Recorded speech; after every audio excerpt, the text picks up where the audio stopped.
Our next topic, range of function. So the range of function is set of values containing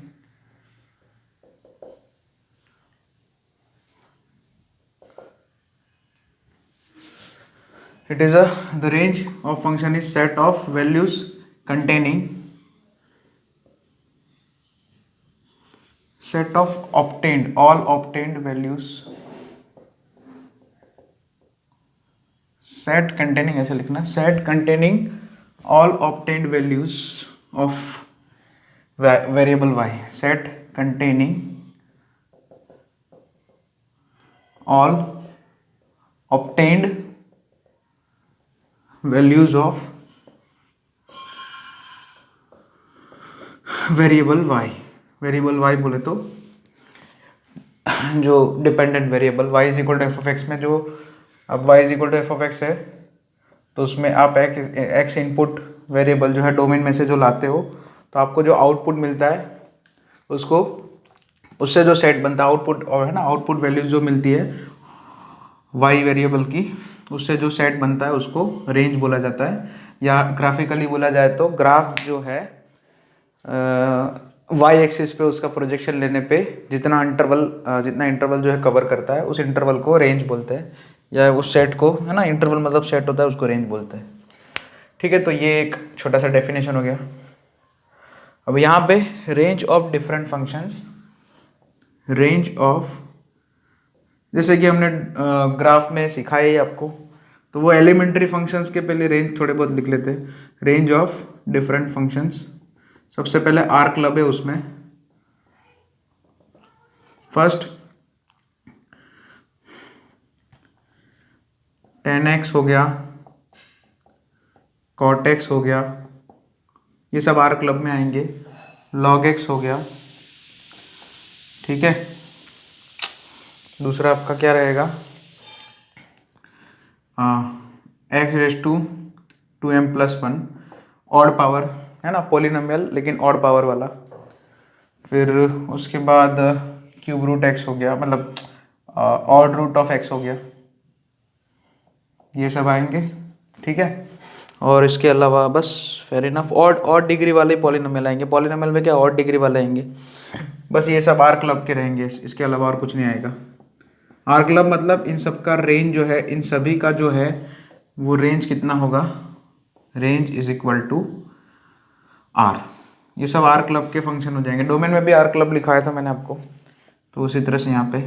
next second जो है हमारा, even degree का polynomial, उसका range कभी are नहीं हो सकता है ना, वो लिख लेना, लिखना चाहो तो, है ना। इवन डिग्री का पॉलिनोमियल है, उसका रेंज जो है पूरा आर कवर नहीं हो सकता, ठीक है, और डिग्री का ही हो सकता है।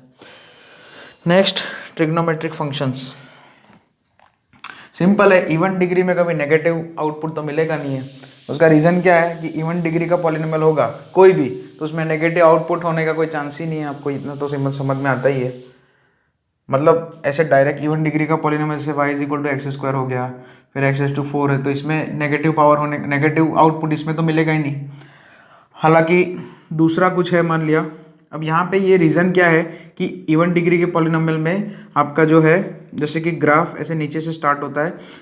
अच्छा, यहाँ पे जो अगर आपका इवन डिग्री का पॉलिनोमियल है उसमें खाली वेरिएबल ही है, खाली, है ना, वेरिएबल वाली टर्म है, एक्स वाली टर्म है, कोई कांस्टेंट टर्म है ही नहीं है, तो आपका जो है आप समझ सकते हो कि इसमें जो है कोई भी नेगेटिव आउटपुट आ ही नहीं सकता है, इवन डिग्री का पॉलिनोमियल है। लेकिन मान लिया कल उठ के कुछ क्वाड्रेटिक बन गया, x² - 5x + 4, तो अब इसमें क्या है कि ग्राफ आपका ऐसा आएगा, इसके दो रूट होंगे, सॉरी 1 और 4, ठीक है। तो इसका जो, इसमें देखो क्या होगा कि आपका इवन डिग्री का पॉलिनोमियल होगा तो यहाँ पे लेफ्ट साइड से आएगा ऐसे डिक्रीज, ये वर्टेक्स की लेफ्ट हैंड साइड से आएगा, तो वर्टेक्स की लेफ्ट साइड पे वो आपका ग्राफ डिक्रीजिंग होगा, और वर्टेक्स को जस्ट क्रॉस करने के बाद इंक्रीज हो जाएगा, वापस कभी डिक्रीज होकर नीचे नहीं आएगा, है ना। तो यहाँ से आ रहा है, यहाँ से जा रहा है, मतलब ये इसका ये जो है मिनिमम पॉइंट है, इसके नीचे तो ग्राफ है ही नहीं, इसलिए पूरा वाई एक्सिस तो कवर नहीं कर सकता रेंज में, है ना। ऐसे ही एक है ना, और फिर बाय क्वाड्रेटिक में भी ऐसा ही होता है। लेकिन क्यूबिक और उसमें क्या होता है कि जैसे क्यूबिक का ग्राफ होता है, 9th-10th में आपने सीखा होगा, जैसे क्यूबिक कोई भी क्यूबिक का ग्राफ होता है, मान लिया ऐसे करके है, या फिर ऐसे नीचे से आएगा और ऊपर जाएगा, या फिर ऊपर से आएगा और नीचे जाएगा, ठीक है। वो सब कंडीशन के ऊपर डिपेंड करता है कि नीचे से जाएगा, नीचे से आ रहा है, ऊपर से ऊपर कब जाएगा, वो सब वो एक्स क्यूब का कोएफिशिएंट उसके ऊपर सब डिपेंड करता है। 3 रूट एग्जैक्ट 3 रूट कब मिलेंगे वो सब, है ना, 3 रूट कब मिलेंगे एग्जैक्ट, 3 डिफरेंट रूट कब मिलेंगे, फिर वो सब कोई हो तो क्यूबिक पॉलिनोमियल कैसे आपको दिया है उसके ऊपर डिपेंड करता है। तो फिर वही बात है कि देखो ऑड डिग्री का जो है पॉलिनोमियल है उसमें आपको रियल नंबर पूरा मिलेगा, इवन डिग्री में सब कुछ नहीं मिलेगा, ठीक है। तो वो point even degree polynomial, range of even degree polynomial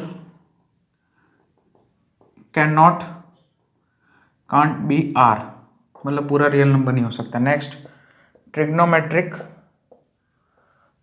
उसमें बाकी बचे 4, देखो tan x और cot x तो आर क्लब के हो गए। अब ट्रिग्नोमेट्रिक बाकी के 4 जो बचे हैं उसमें आप तो याद ही है, sin x cos x क्या हो जाता है उसका रेंज, साइन और कॉस का रेंज होता था आपका -1 to 1, और cosec x और sec x का भी रेंज आपको आता है।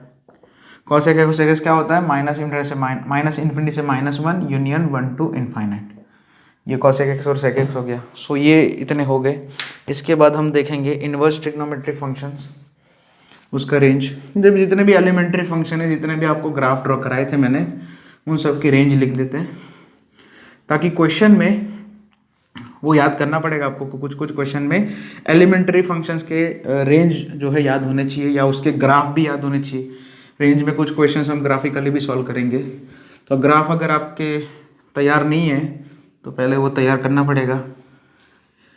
अच्छा, हमने डोमेन में भी कुछ क्वेश्चंस जो है ग्राफ की मदद से किए थे। चलो इनवर्स का देख लेते हैं। Next inverse trigonometric functions, okay. तो उसमें सबसे पहले साइन इनवर्स एक्स और कॉस इनवर्स एक्स, पहले साइन इनवर्स फिर cos inverse. Sine inverse x का क्या होता है, -π/2 से +π/2, बोथ आर इंक्लूडेड, या फिर है ना close interval from -π/2 to π/2। Cos x का क्या होता है, क्लोज इंटरवल फ्रॉम 0 to π। अच्छा, इसमें बहुत सब लिख ही दो। टेन इनवर्स का क्या हो जाएगा, -π/2 to +π/2, लेकिन ये दोनों इंक्लूड नहीं होंगे, -π/2 +π/2 है ना, इसमें ओपन इंटरवल आएगा। कॉट इनवर्स एक्स में क्या आएगा, जैसा कॉस इनवर्स एक्स का वैसा ही आएगा, लेकिन ये जो एक्सट्रीमिटीज है, बाउंड्री वैल्यूज है, लिमिट्स है, लोअर लिमिट अपर लिमिट, वो एक्सक्लूड हो जाएगी कॉट इनवर्स एक्स में। सेक इनवर्स एक्स, उसका कॉस इनवर्स एक्स जैसा ही आएगा, 0 to π, लेकिन π/2 नहीं आ सकता, है ना। जैसे tan इनवर्स एक्स का आउटपुट π/2 नहीं आ सकता, वैसे सेक इनवर्स एक्स का आउटपुट भी π/2, ये सब रीजन आपको बताया था। उसी तरह से लास्ट हमारा कॉसेक इनवर्स एक्स, उसका रेंज जो साइन इनवर्स एक्स का है वैसा ही सेम आएगा, बस उसमें 0 नहीं आ सकता। कॉसेक इनवर्स एक्स कभी 0 आउटपुट नहीं देगा, ठीक है। सो ये हो गया इनवर्स ट्रिग्नोमेट्रिक फंक्शन के उनके सबका रेंज। नेक्स्ट है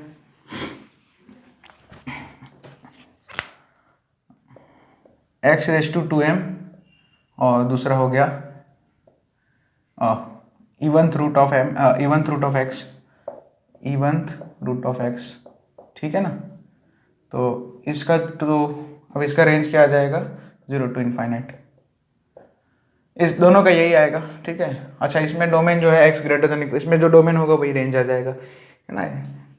इवंथ रूट ऑफ x का ग्राफ जो है वैसे आता है, ठीक है। तो रेंज डोमेन दोनों, मतलब आपका ग्राफ जो है एंटायरली फर्स्ट क्वाड्रेंट में ही है कंप्लीटली, ठीक है। तो फिर वो, या इसको r + यूनियन 0 भी बोल सकते हैं। तो ये हो गया 5th। नेक्स्ट 6th 1/x⁻²m, तो इसमें जो है, और दूसरा 1/, ये भी हो गया। तो ये इन दोनों के ग्राफ अगर आप देखोगे तो 0 to इन्फिनिटी, लेकिन 0 कभी नहीं आ सकता, है ना। इन दोनों के अगर ग्राफ आपको याद है तो जैसे इसका ग्राफ जो है कुछ ऐसे और ऐसे आता था, और 1/n का भी यही सेम ऐसा ही कुछ आता था, है ना, मतलब शेप थोड़ा चेंज हो जाता था।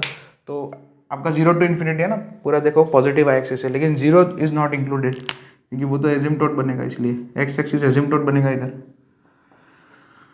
ओके तो ये अलाउड, इसमें ऐसा बनेगा। उसी तरह से 1/x to the power 2m+1, या फिर 1/, odd root of 2x, odd root of x।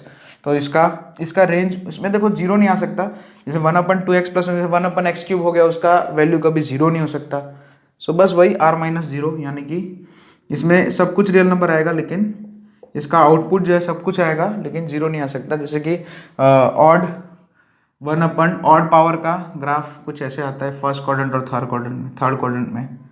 तो यहाँ पे फर्स्ट क्वाड्रेंट में ये पूरा पॉजिटिव वैल्यू कवर कर रहा है, और थर्ड क्वाड्रेंट में ये जो ग्राफ है उसकी वजह से पूरा नेगेटिव एक्सिस कवर कर रहा है, बस 0 नहीं आएगा खाली, है ना। तो बस वैसे ही हो गया ख़त्म।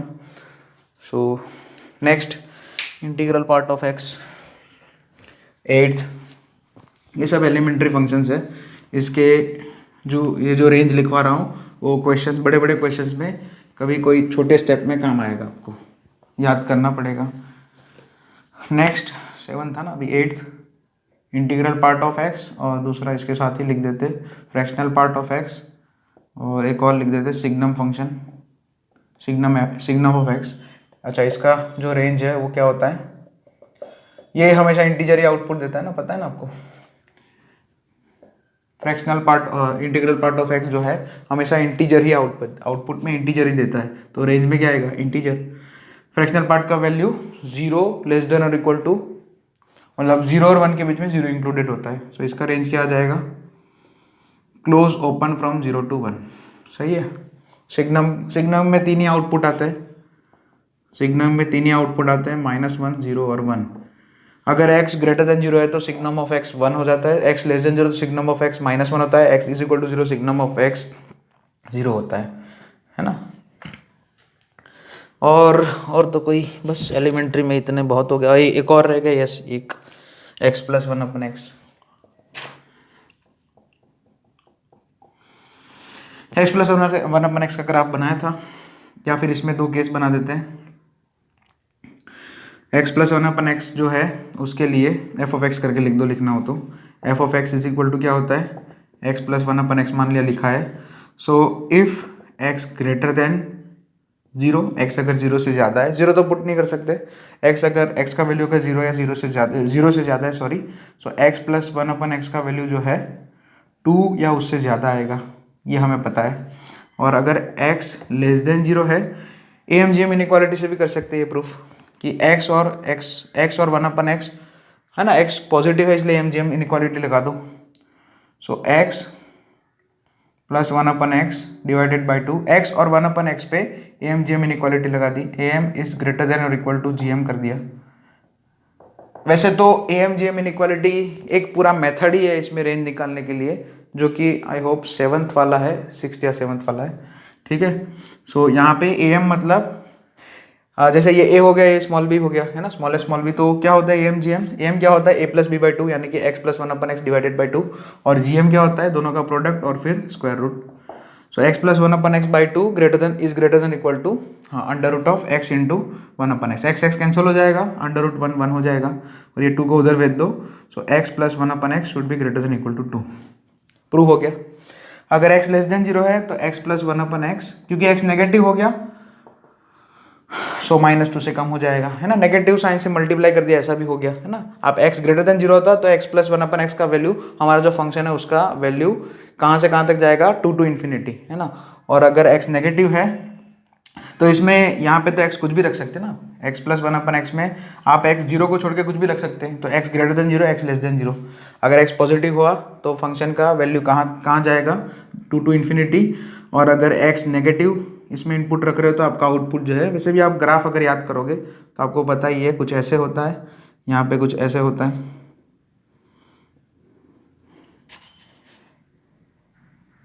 ये 1,1, ये 1,2 सॉरी, ये 1,2 हो गया, इधर इधर -1,-2, ऐसे करके होता है ना, वो कुछ y = x एजिम्पटोट होता है।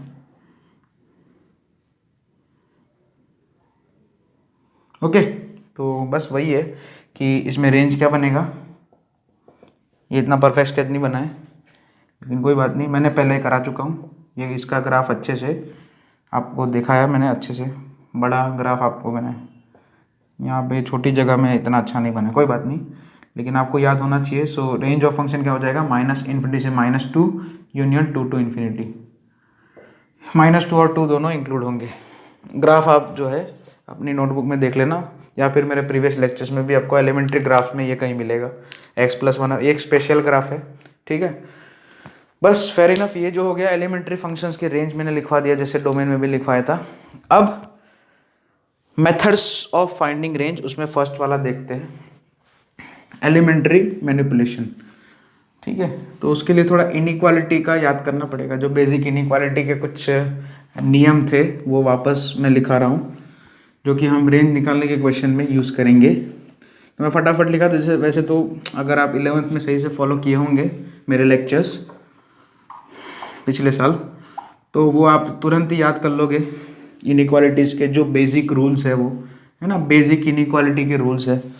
So method 1, using elementary manipulation,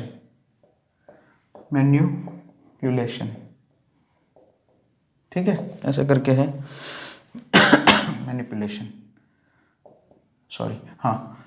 तो उसमें एक ऐसे स्ट्रक्चर ही बना देते हैं, if A belongs to alpha to beta, close interval from alpha to beta.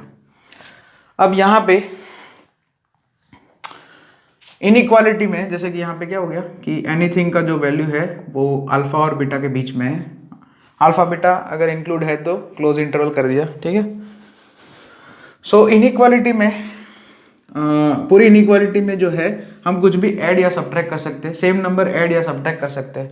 So anything plus और माइनस के क्या हो जाएगा, इज बिलोंग्स टू, दोनों ही लिमिट्स में प्लस माइनस के कर देंगे, या आप के ऐड कर रहे हो या तो आप के घटा रहे हो, है ना। इसका एक एग्जांपल, f(x) करके sin x +3 का मान लिया मुझे रेंज चाहिए।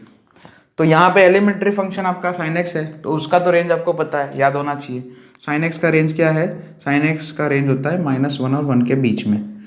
अब मुझे +3 करना है ना, तो मैं +3 कर देता हूँ। sin x का वैल्यू ऐसे मैं लिखूंगा, ऐसे इतना भी लिखने की जरूरत नहीं है। sin x बिलोंग्स टू क्या होता है, -1 to 1 और +3 कर दो। यहाँ पे एनीथिंग मतलब ये हो गया, तो sin x +3 कितना हो गया, दोनों ही लिमिट में +3 कर दो। -1 + 3 कितना होगा, -1 में 3 ऐड करोगे तो 2 आ जाएगा, 1 में 3 ऐड करोगे तो 4 आ जाएगा, 2 2 4 हो जाएगा, सही है।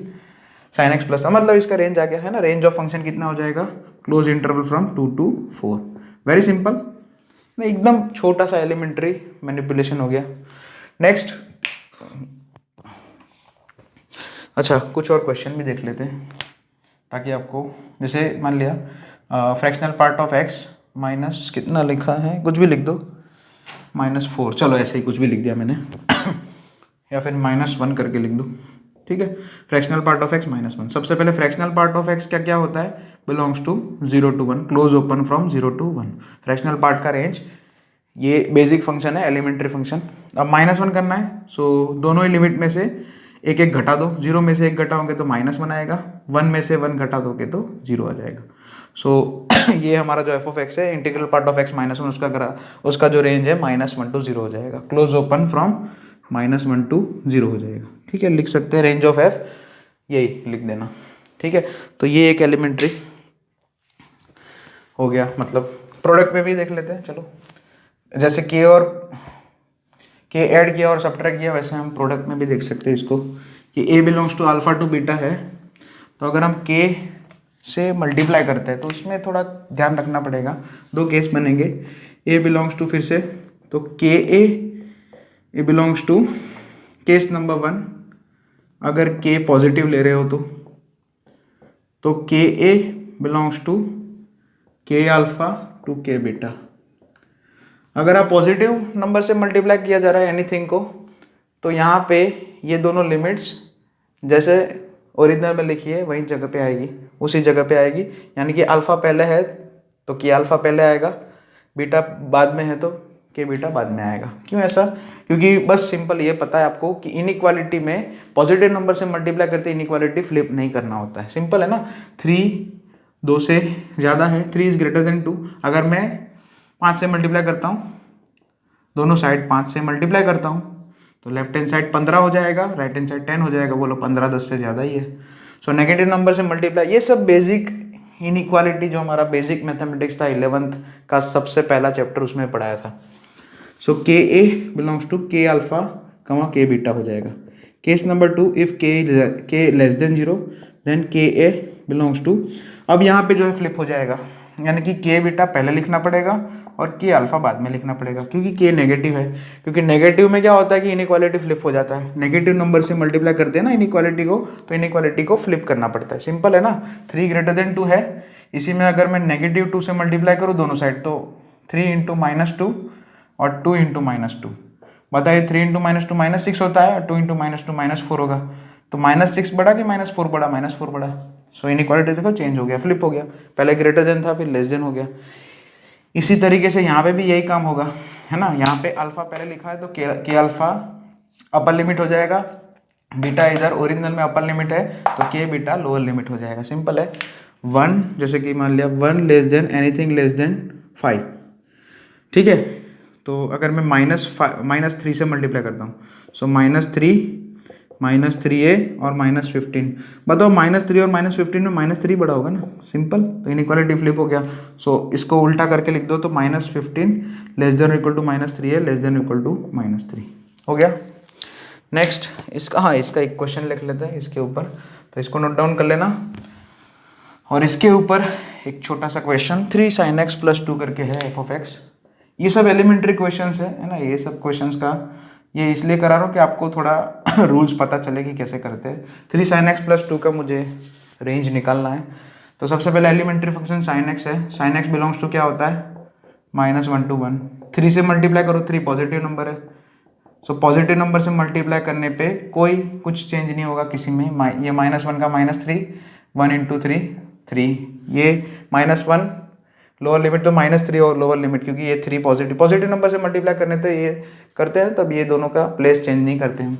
+2 कर दो, 3 sin x + 2 ऐड कर दो दोनों में, है ना, दोनों ही लिमिट्स में +2 कर दो। -3 + 2 -1 होगा, 3 + 2 5 हो जाएगा, ठीक है। तो ये जो 3 sin x + 2 है उसका range -1 to 5, close interval from -1 to 5। Fine. और भी क्वेश्चन इसमें आएंगे, लेकिन अभी तो फिलहाल के लिए इतना ही।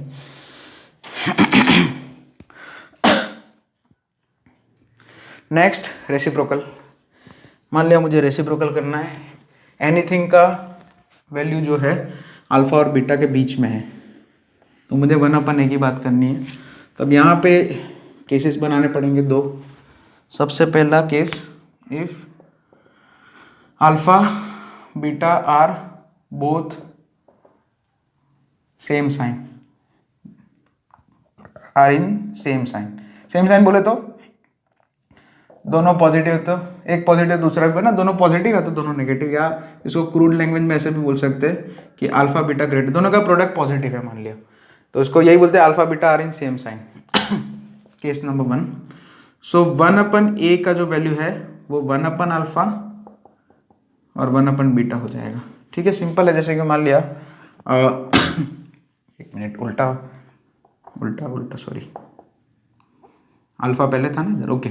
हाँ, इनइक्वालिटी 2 केस में फ्लिप होती है, आपको पता ही है। यहाँ पे फ्लिप क्यों किया कि जैसे 3 ग्रेटर देन 2 है, सो 1/3 और 1/2 अगर मैंने रेसिप्रोकल किया, इनइक्वालिटी 2 केस में फ्लिप होती है। इतना पता है कि एक केस क्या हुआ कि अगर आप नेगेटिव नंबर से मल्टीप्लाई करते हो तो, और अगर आप रेसिप्रोकल लेते हो तो, है ना। इनइक्वालिटी 2 केस में फ्लिप होती है, इसलिए 1/बीटा पहले आएगा, 1/अल्फा बाद में आएगा। सिंपल है।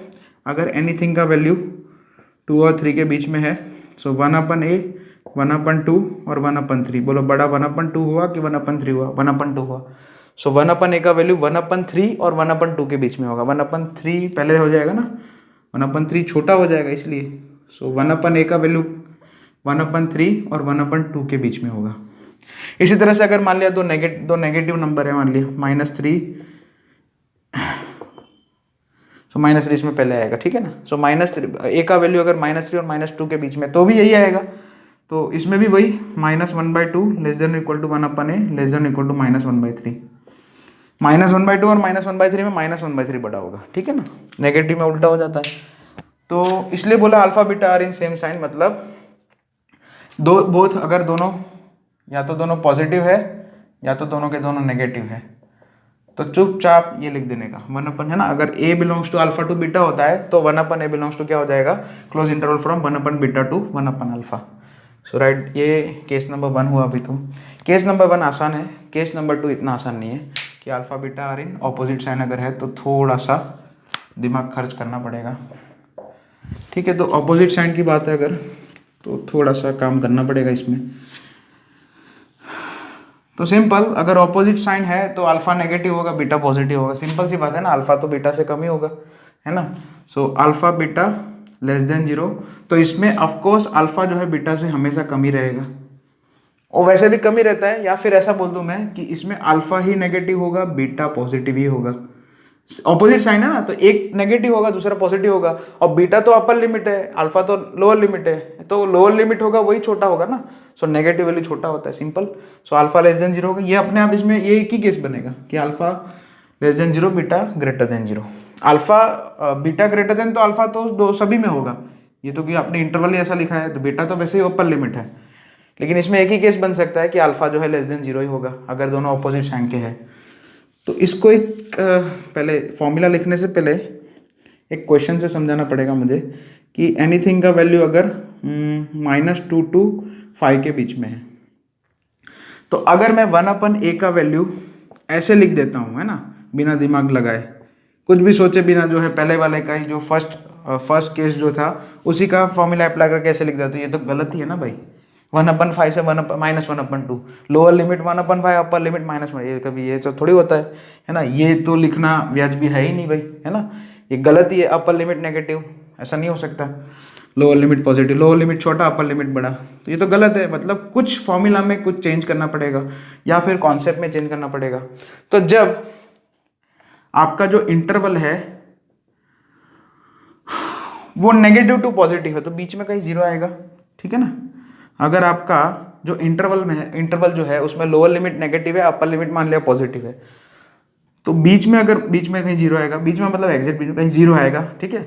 0 क्योंकि 0 से ही तो नंबर लाइन जो है आपका क्लासीफाई हुआ है कि 0 की राइट हैंड साइड पे पॉजिटिव नंबर, 0 की लेफ्ट साइड पे हमारे नेगेटिव नंबर्स होते सारे।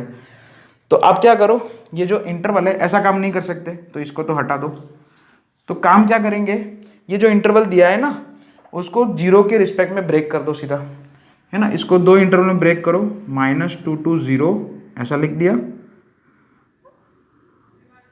और 0 to 5, 0 किसी एक में इंक्लूड कर दो। अच्छा, वैसे भी 1/a के लिए तो 0 को हम इंक्लूड करेंगे नहीं। अच्छा, अब सिंपल चीज लगा दो कि अगर a का वैल्यू -2 और 0 के बीच में है तो 1/a का वैल्यू जो है -∞ से लेके -1/2 तक हो जाएगा। कैसे? रेसिप्रोकल हो जाएंगे ना सारे वैल्यू। जैसे कि कोई वैल्यू 0 की तरफ जा रहा है ना, जैसे अब यहाँ पे 1/a कर रहे हैं तो 0 तो इंक्लूड वैसे भी नहीं करना चाहिए, 0 तो हटा ही दो। तो 0 हटा दिया तो मतलब वो वैल्यू, अब ये जो है यहाँ पे 0 की 2 साइड है, -2 to 0 जो है, जो फर्स्ट वाला इंटरवल है उसमें आप जो है 0 को लेफ्ट साइड से अप्रोच कर रहे हो, और 0 to 5 जो दूसरा इंटरवल है उसमें आप 0 को राइट साइड से अप्रोच कर रहे हो, राइट हैंड साइड। ये सब लिमिट में आएगा, है ना। किसी नंबर को हम जो है नंबर लाइन पे 2 साइड से अप्रोच कर सकते हैं, एक उसकी लेफ्ट साइड से या उसकी राइट हैंड साइड से। तो यहाँ पे ये वाले इंटरवल में -2 to 0 में आप जो है 0 को लेफ्ट साइड से अप्रोच कर रहे हो, यानी कि नेगेटिव वाली साइड से अप्रोच कर रहे हो। सो सिंपल है, अगर a जो है 0 माइनस की तरफ जा रहा है तो 1/a का वैल्यू -∞ की तरफ जाएगा। अच्छा, a इज इक्वल टू -2 है तो 1/a, वो तो एग्जैक्ट वैल्यू आएगा, ठीक है, -1/2। ठीक है, ये याद रखेंगे थोड़ा सा। a की a इज इक्वल टू 0 तो हम बोल ही नहीं सकते, सही है।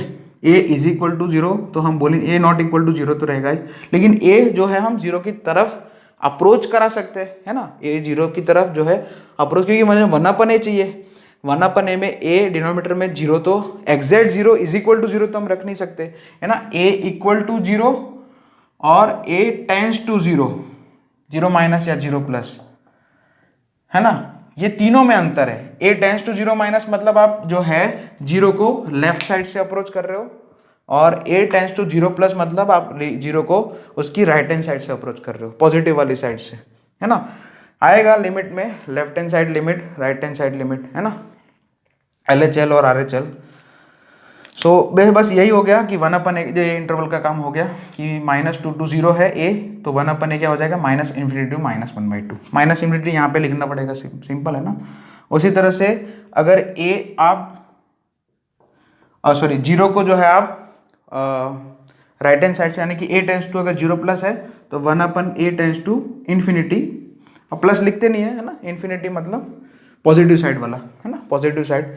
सो 1/a इन्फिनिटी की तरफ जाएगा, और ए अगर 5 है तो 1/a 1/5 हो जाएगा, तो दूसरा इंटरवल क्या बन जाएगा 1/5 to infinity. So this is the range of मतलब this is the value of 1/a। 1/a के लिए अगर a का वैल्यू -2 to 5 है तो 1/a ये हो जाएगा, है ना। अगर फिर से वही कि अल्फा और बीटा दोनों ऑपोजिट साइन के हैं, तो आप जो है जो अपना इंटरवल दिया है जिसमें लोअर लिमिट नेगेटिव है, अपर लिमिट पॉजिटिव है, उसको दो इंटरवल में ब्रेक करेंगे विद रिस्पेक्ट टू जीरो, है ना। और जीरो इंक्लूड ही नहीं करेंगे हम, क्योंकि जीरो तो हम ले ही नहीं सकते, हमें 1/a करना है, रेसिप्रोकल में जीरो डिनोमीटर में अलाउड नहीं है, ठीक है। तो ये एग्जाम्पल लिखा, अब जो है फॉर्मूला बना देते हैं अपना। तो अगर अल्फा बीटा दोनों ऑपोजिट साइन के हैं, ए बिलोंग्स टू अल्फा बीटा वो तो लिखा ही है, तो 1/a बिलोंग्स टू क्या हो जाएगा -∞ से लेके 1/α अच्छा हाँ, -∞ से लेके 1/α यूनियन 1/β टू इन्फिनिटी, सही है, ऐसे क्लियर। तो इसके ऊपर अभी थोड़े क्वेश्चंस करेंगे नेक्स्ट लेक्चर में, नेक्स्ट वीडियो में।